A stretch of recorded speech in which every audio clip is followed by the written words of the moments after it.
So we're doing all right on this? We got any questions on getting to that 1.73?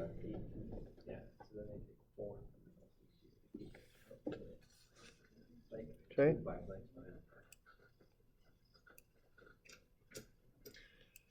Why don't we look at a more advanced one then, eh?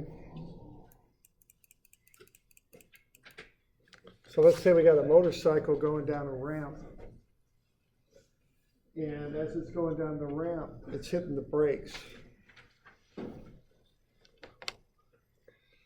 Okay, so as a result, it's accelerating up the ramp. So it's moving down the ramp, but accelerating up the ramp. So the velocity is going that way, but the acceleration's going this way. Okay, we got the weight of the rider and the mass of the rider and the weight of the motorcycle and the mass of the motorcycle. Okay, so the motorcycle is braking. Okay, let's find the maximum deacceleration. So that's just the acceleration up the ramp before the motorcycle tips. So if you're going down a hill and you're hitting the brakes on a motorcycle, which way would you tip? Over the front, okay. And if I remember right, I think that's something you want to learn if you ever ride a motorcycle, is don't just hit the front brake. You got to hit the back brake, because if you just hit the front, you'll tip over the front. Okay. All right. Now, we're going to analyze this thing with our equation. Now, does that thing make any difference, the velocity? Yeah, not in our equation. The velocity's got nothing to do with it. It's all about acceleration, okay? So these equations are all about acceleration. Okay. All right, so we get the mass of the rider and the motorcycle. Okay, so we're on a ramp. So what I'm going to do here, I'm going to set up an axis system like that, okay? That'll work better on the ramp. Now I am going to have to get the components of weight resolved to the ramp. So I'm going to take those weights and multiply them by cosine and sine of 12.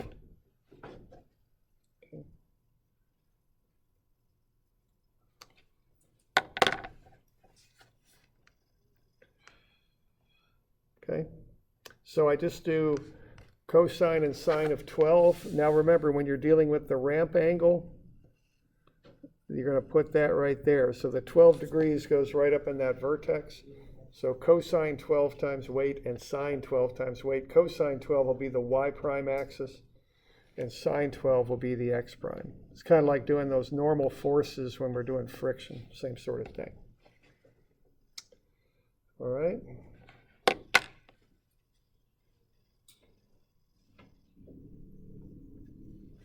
So I'll get sum of MA then is that inertial moments equation.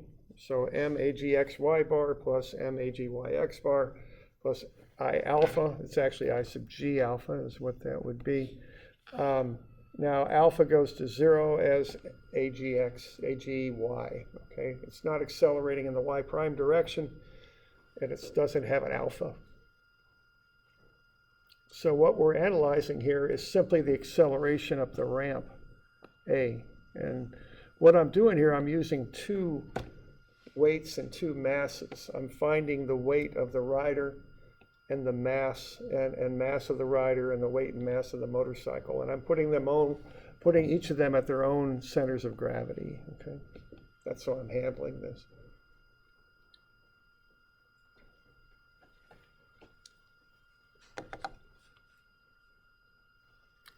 All right, so what I got to do then is take that sum of MA is MAGXY bar. That's how I'm going to analyze this thing.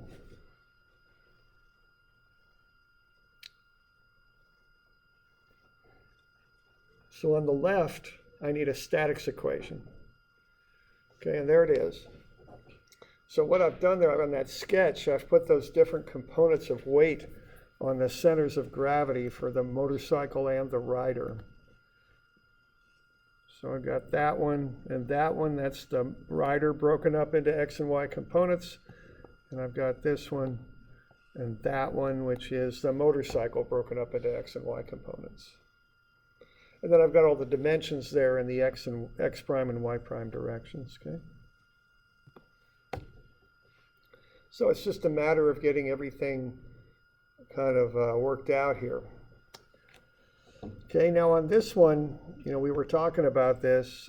I decided to call clockwise positive on this because the acceleration's going up the ramp. So I went ahead and did that, okay? You don't have to.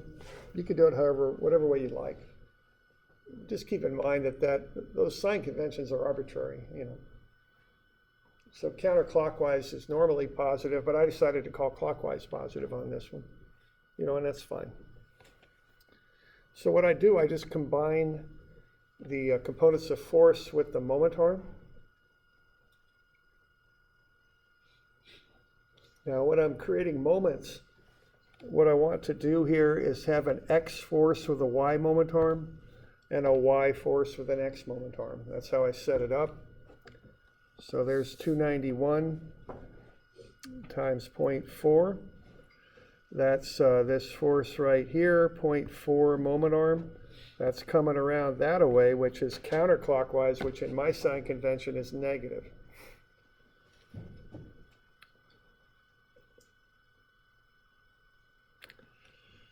Okay.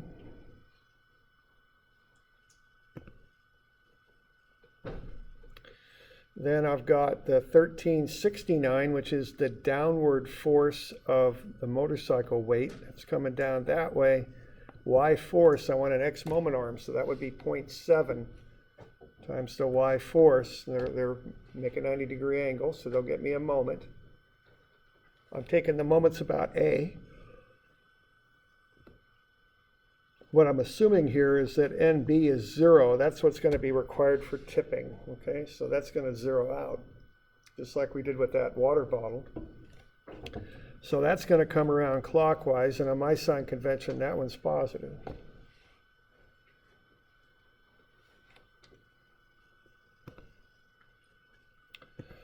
And then I got 133, and what? 0.4 and 1.76 is 1.16. That's going to come around that way. So that one's negative.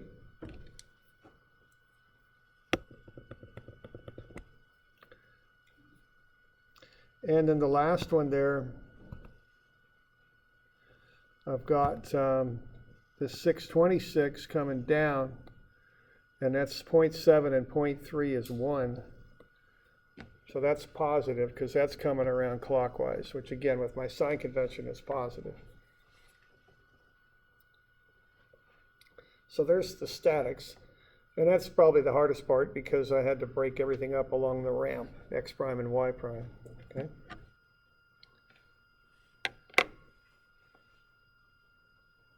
Any questions on that? All right. Why don't you fill in the inertial part then?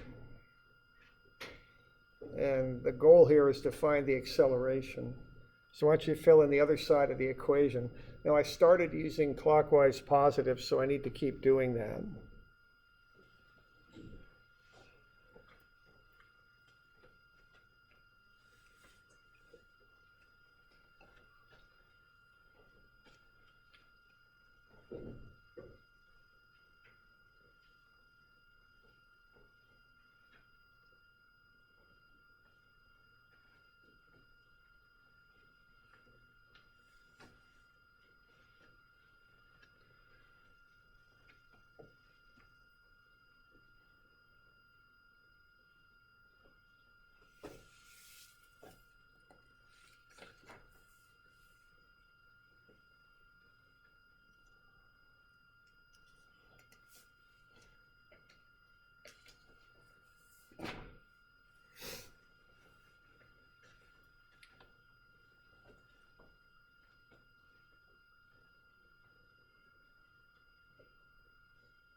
So the rider and the motorcycle have the same acceleration, right?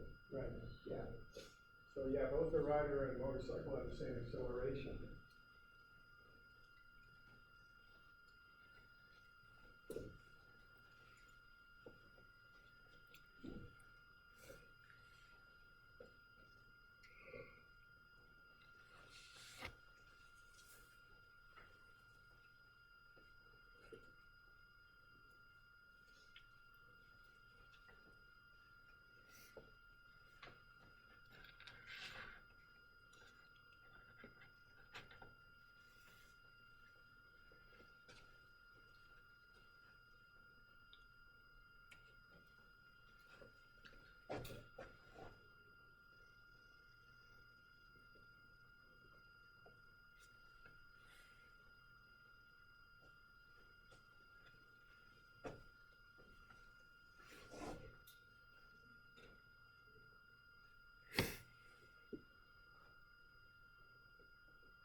Okay.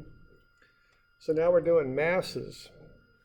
And what you take for the direction is the direction of acceleration. See, when you're doing statics moments, the direction, of course, is the direction of the force. But when you're doing dynamics moments, the inertial moments, the direction is the direction of the acceleration, like so. So, and then you just use the mass times that. So with the motorcycle, it's 142.71 times A, and then 0.4 is the moment arm right there. That's going to come around clockwise, and that's positive. That's why really I picked clockwise to be positive on this. And then the other one up here, I've got the acceleration of the rider, mass of 62.4 times A, and then the moment arm is right there. It's 0.4 and 0.76, which is 1.16 meters. Okay. They're both clockwise.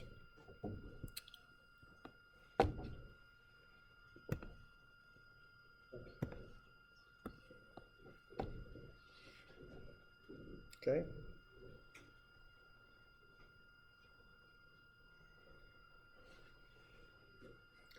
All right, then I can work on through that and solve for A. It's about 9.89. Okay. So that's the maximum acceleration up the ramp before the motorcycle tips over the front wheel.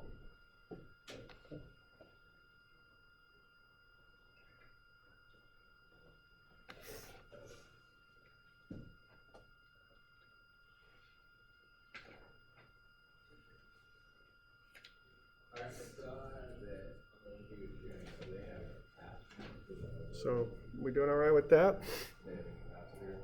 Okay. So 9.89.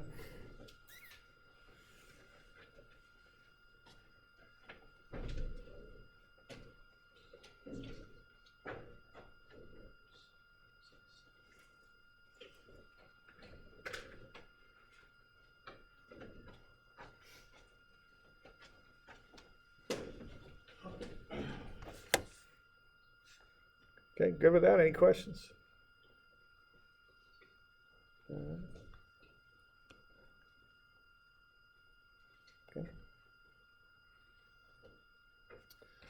All right, so that's one type of problem we can get into in this stuff. These are called translational problems because they don't involve rotation at all, just translation. Okay. And the normal things you look at this are reactions and then tipping or not, okay? All right, now the next thing to be looking at here is rotation, curved motion.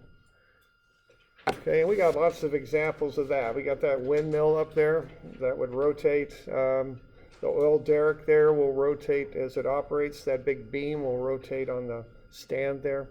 The impeller on the pump will rotate. So you can get dynamic reactions and find angular accelerations and things like that when objects start to rotate. Now, when you start rotating, you start getting accelerations that are based on the normal tangential axes, okay? So you want to be sure that we're picking that stuff up. So that would be A sub n there, and then in this case, there would also be an A sub t down the track like that, okay? So that's what we look at when we have rotation. Now, if we go back to 670, we've got a little little set of notes there for rotation, okay? So you can look at the sum of forces in the normal direction and the sum of forces in the tangential direction. Okay, so those would be MAGN and MAGT. We also have the sum of moments about the center of gravity as I sub g alpha. And then we also have an equation if we're taking moments about a point other than the center of gravity. So again, we would call that point A. Sum of MA is I sub A alpha.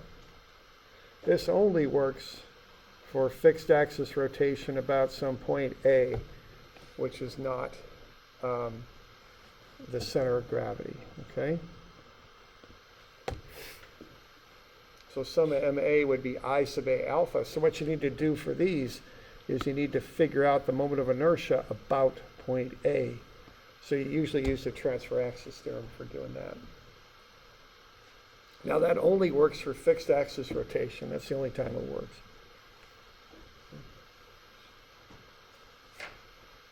So we got any questions with that?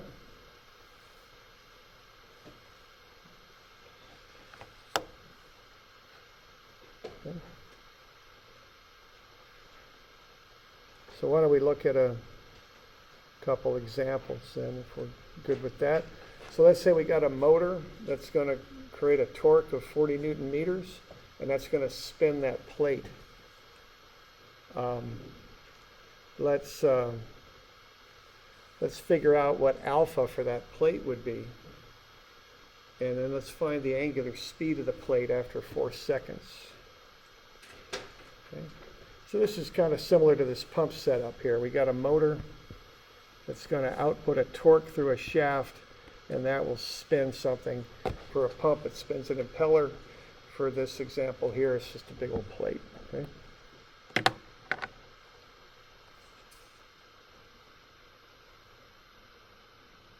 Mass of the plate's 235 kilograms. And then you got the dimensions on the plate. Okay, there's our formula sheet. So which formula are we going to use to find the moment of inertia for the plate? And what I show you there, let's see here, let's back up a little bit. What I show you there is a plate like that.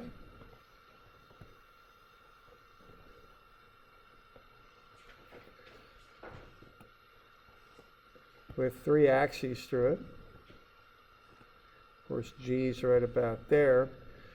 So I think I called them something on the order of X, Y, and Z, I think. So, yeah, okay. And what do we got there for those formulas? 1/12, okay. So this is the x-axis, that's the y-axis, and that's the z. And we got IGX is 1/12 MA squared, and IGY is 1/12 B squared, and then IGZ is 1/12 A squared plus B squared, like that. And this must be A, and that distance is B. So for this problem, which I sub G are we going to use? X, Y, or Z? Okay. Yeah, the way you identify it is you look at the axis about which your object spins, okay? And when we look at this, we're spinning about an axis like that, because that's where the shaft is. So we're spinning about an axis that's normal to the flat surface of the plate. And the axis on this sketch that's normal to the flat surface of the plate is right there, okay? So that will be the axis that we use right there. So we're going to use IGZ to find that moment of inertia. So identify the axis that your object is spinning about, and then find that axis on your formula sheet. Now notice they're not pointing the same direction, but that's got nothing to do with it. It's more how they relate to the object. So we're spinning about an axis that's normal to the plate, so we want to use an axis normal to the plate to find IG. So that'll be the z-axis.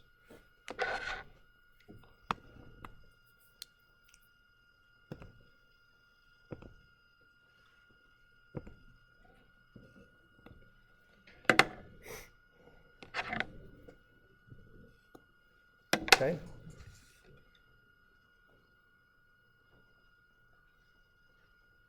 So it'll be 1/12 MA squared plus B squared, and that's 19 kilogram meters squared. Okay.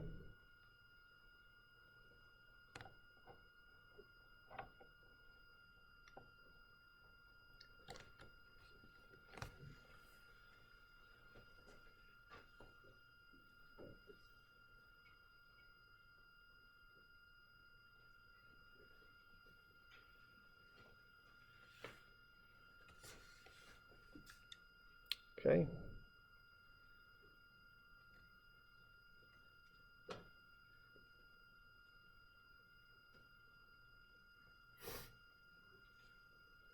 All right, now once you got the moment of inertia, you could just throw this mg as ig alpha equation at it, okay? That's all you got to do. It's just like F equals ma, really. Instead of force, you got moment. Instead of linear acceleration, you got angular acceleration. And instead of m, mass, you got moment of inertia, I. That's the difference. So we're applying a moment of 40 Newton meters, and we've got IG is 19. So alpha comes out to be 2.11. Now the units on that are kind of funny. They're Newton meter per kilogram meter squared.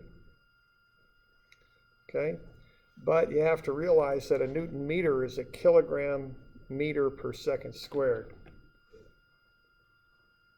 So a Newton meter will be a kilogram meter squared per second squared. And then on the bottom, we got kilogram meter squared. So what we end up with is a nothing per second squared, and the nothing is a radian in angular measurement with no units. So the units, as long as you're in standard units, these things work out just fine. You don't have to worry about the units. Okay, so just stay in newtons and meters and you're fine. Okay, so we come up with an angular acceleration of 2.11 radians per second squared.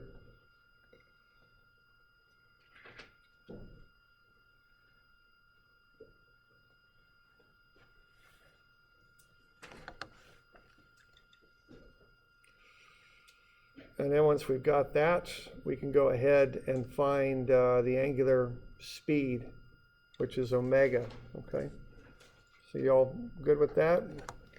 So we've got a constant angular acceleration here. So we would just go ahead and then use omega, is omega 0 plus alpha t.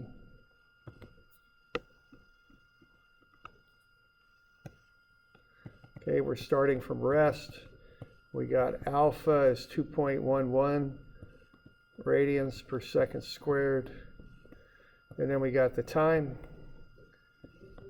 which is 4 seconds.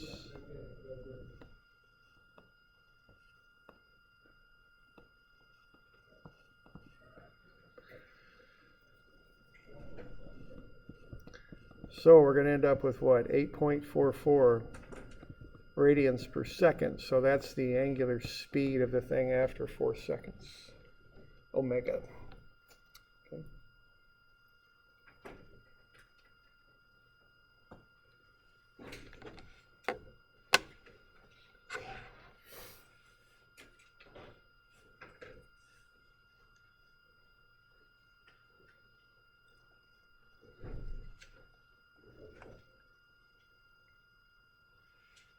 We're doing all right with that?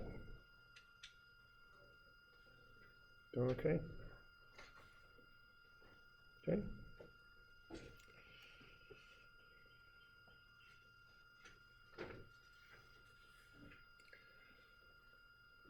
Let's see. Let's have a look at dynamic reactions caused by rotation. Okay. Now, if you take like a book or something and hold it between your index finger and your thumb and let it rotate, you're going to feel that book pull your hand out, is what's going to happen. Now, the effects of your hand on the book are to pull it in, okay? You're getting equal and opposite reactions going on there, okay? So if you're to take like a 2x4 or something, put it in your hand and just let it swing down, it's going to pull your hand out. That means your hand is pulling it in. And that's an example of a dynamic reaction like we would have on this, what's called a Sharpie impact tester here. This armature will swing down like that. So I'm sure they've got a very large bearing right there to support that, okay? As it swings down, it's going to pull on that bearing. Similarly on this oil derrick, as it rotates back and forth, that's going to exert a very large reaction right there. Okay. So why don't we have a look at that? Now you ought to have something that looks like this in your packet. Do y'all have this? There's different versions of this. Should be drawn with CAD is how it ought to be. Y'all got this?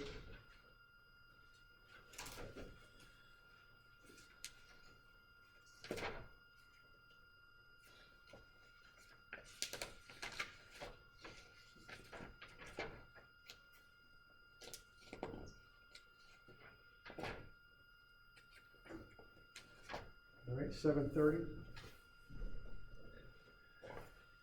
Okay, so let's say we've got ourselves a beam there that weighs 1,200 pounds, and we've got forces on either side, the cable force and then the linkage force on the two ends, 500 and 1,400 pounds. Okay, let's find the angular acceleration of the beam and the X and Y reactions at pin joint A. We'll treat the beam as a thin rod.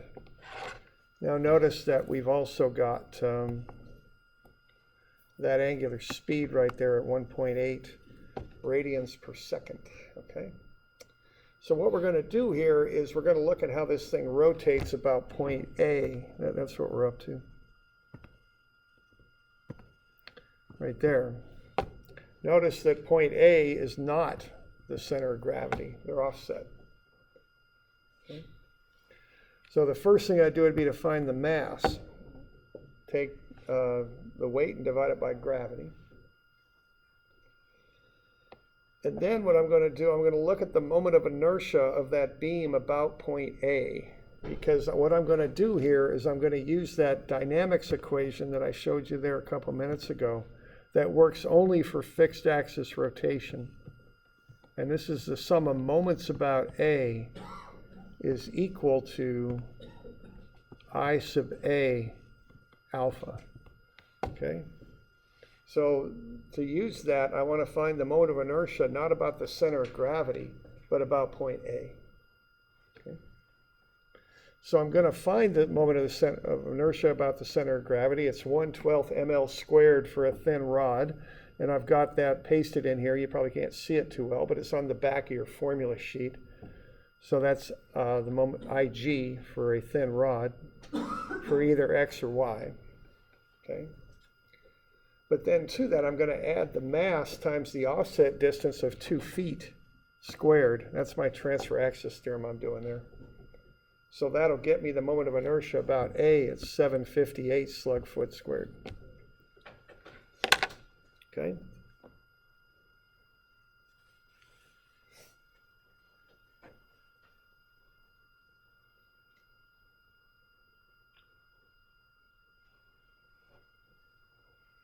So we doing all right with that?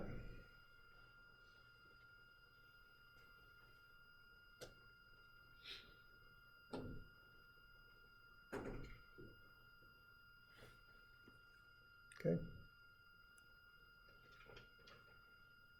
So we start with that. Now to find alpha, I'm going to do that sum of MA equals IA alpha, okay? That's the next thing I'm going to do.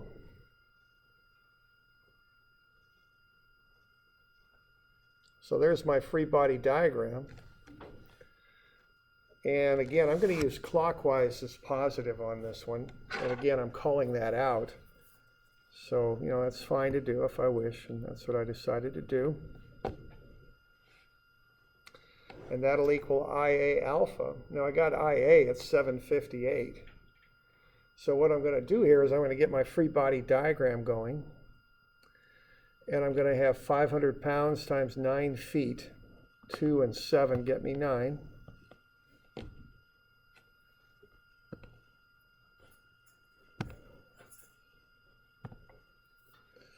Okay. And then I'm going to have the weight of the beam right at G. So that's 1,200 pounds times 2. those are both counterclockwise, so they're both negative. And then I'll have that 1,400 pounds on the right times 5. Okay. Now notice I can put the whole weight at G. Sometimes I've seen people that feel like they have to divide the beam up into 2 sides and get 2 weights, one on either side of the point about which they're taking moments, but you don't have to do that. You can put the whole weight at G and just run it there. So that's what I did. And that's going to equal IA alpha, so 758 times alpha. So you can run through the numbers on that, and what you'll end up with is 100 pound-feet is 758 alpha. So alpha is 0.132 radians per second squared.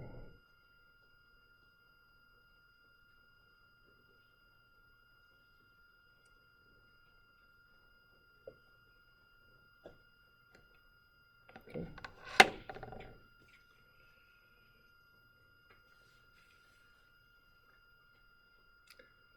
So now I've got alpha, and I did sum of MA equals IA alpha to get it.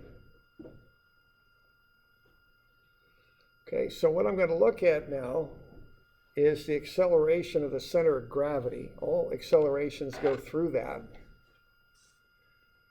Now what I ended up with is alpha is clockwise, okay? So I can find the tangential and normal accelerations of that center of gravity as it rotates about A. It's alpha r and omega squared r. So I just go ahead and put in alpha and find alpha r, and I put in omega and square it and multiply it by r. Now what r is the distance from the center of gravity to G. That's what that is. Okay, so that's 2 feet. Or excuse me, I'm sorry, from A to G. From A, so R is the distance from A to G, 2 feet. Okay? Right there.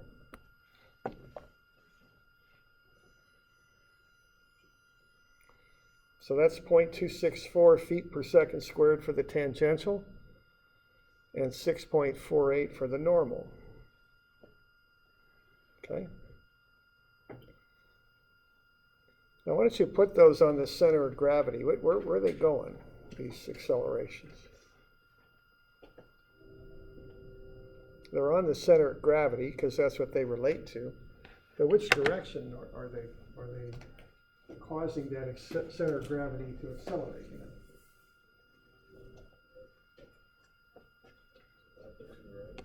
Yeah, I think so. Okay.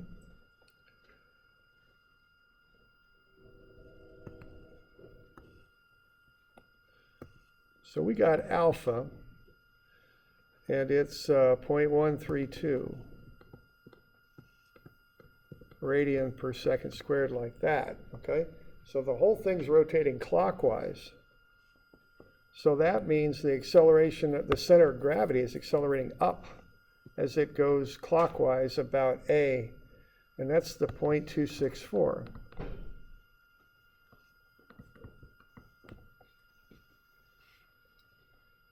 Now, as G rotates about A, we're looking at rotation about A. That's what we're going to be looking at here. So that acceleration is to the right, and that's the 6.48. Okay?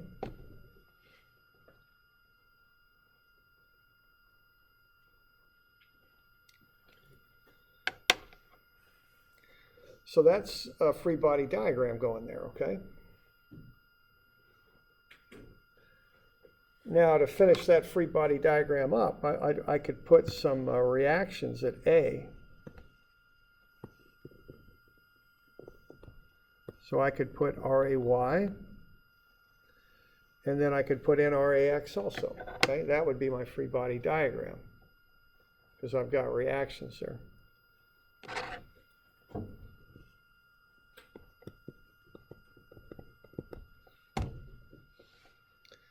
So once you get those in there, you've got a full free body diagram of that object. You've got all the forces on it, the weight, the pushes and pulls, and then the accelerations and the reactions, okay?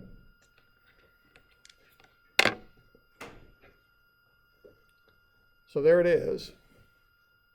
And then you can just run your force equations and solve for reactions. And to do this, we're finding dynamic reactions. So the equations are F equals ma. So when I go sum of fx, I'll have right positive. That'll be magx. So the forces in the x direction are just rax. To the right, I have it drawn, so that's a positive. And that'll equal the mass times the acceleration to the right, the 6.48.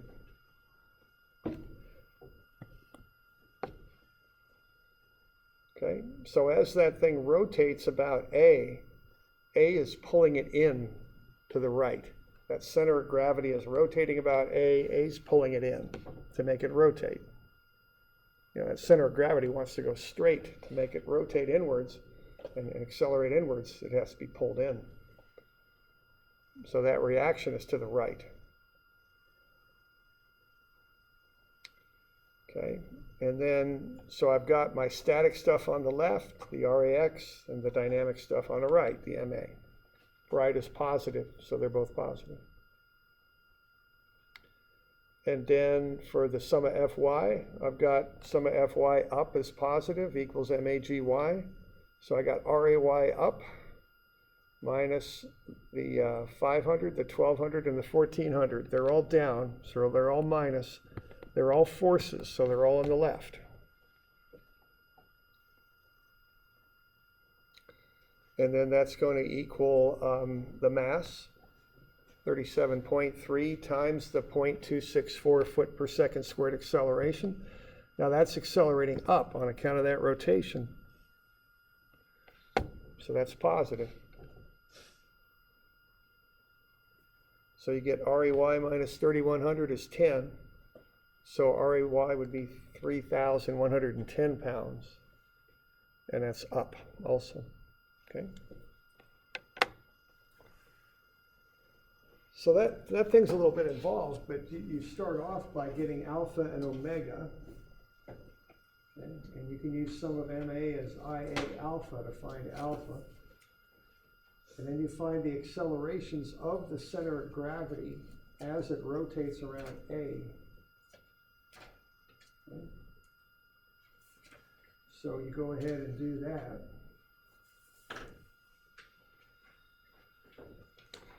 And then once you've got that, then you just put in those accelerations of the center of gravity as it rotates about A, the normal and tangential accelerations, and run F equals ma equations. Dynamic stuff on the left, static stuff on the right. Just watch your signs. And then that's how that works out. Okay. We got any questions on that stuff?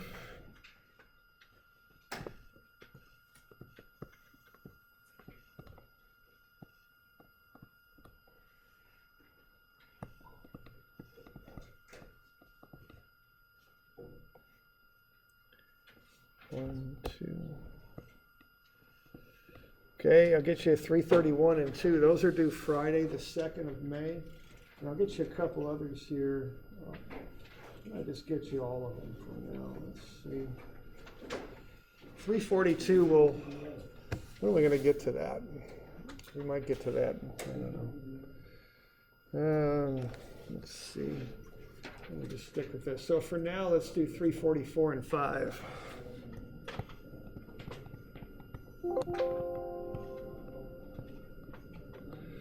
And those will be due Monday, which is to be the 5th of June. Okay. All right.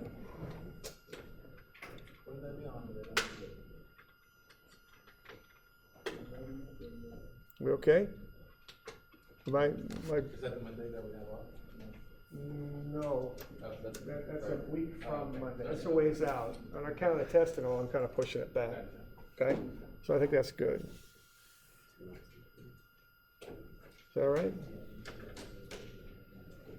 So this stuff's out. I mean, Friday's next week, a week from Friday, and then the following Monday after that is what I'm looking at. Okay.